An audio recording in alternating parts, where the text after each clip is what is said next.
The confrontation between the Heseki Padishah and his sister Khatije lasted a long time.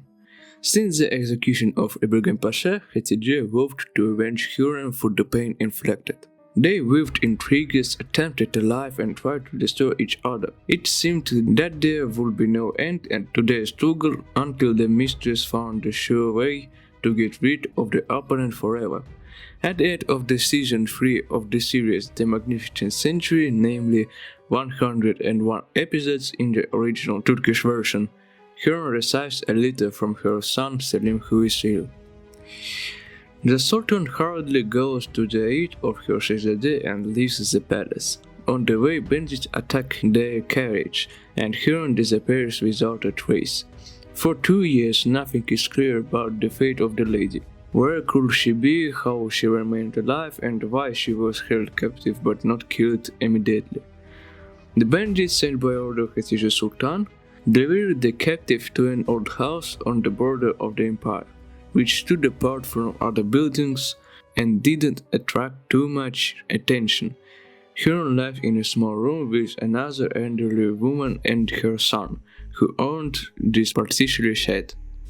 The family was very poor, so quickly agreed to a deal with the bandits. Life in a garden surrounded by servants and eunuchs was replaced by constant fear for their fate. Hurrem was treated very badly. The bandits sold the only jewelry and expensive outfit. The captive wore well-worn clothes.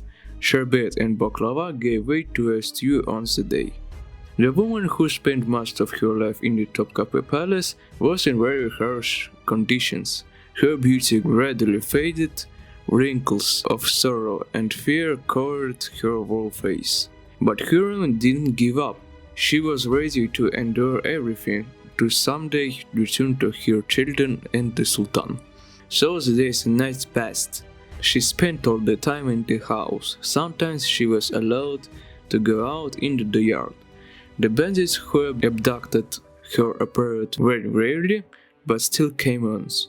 They were on the street and were talking animatedly about something.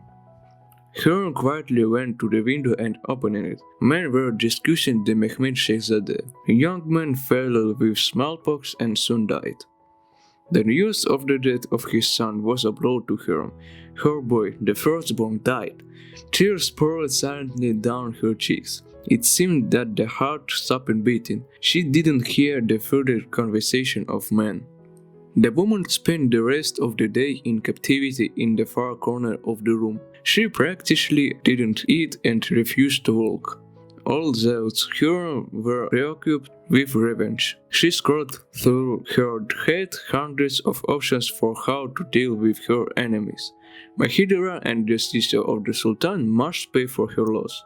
It was at the moment that she realized that if she could ever return to Istanbul, then all her fury would be directed at eliminating Mustafa. He will pay for all sins of his mother and aunts.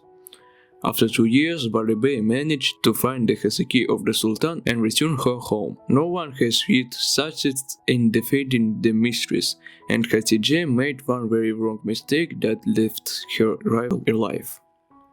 Now Hurrem has become even stronger in the fight against enemies. She will avenge years away from Sultan and Suleiman.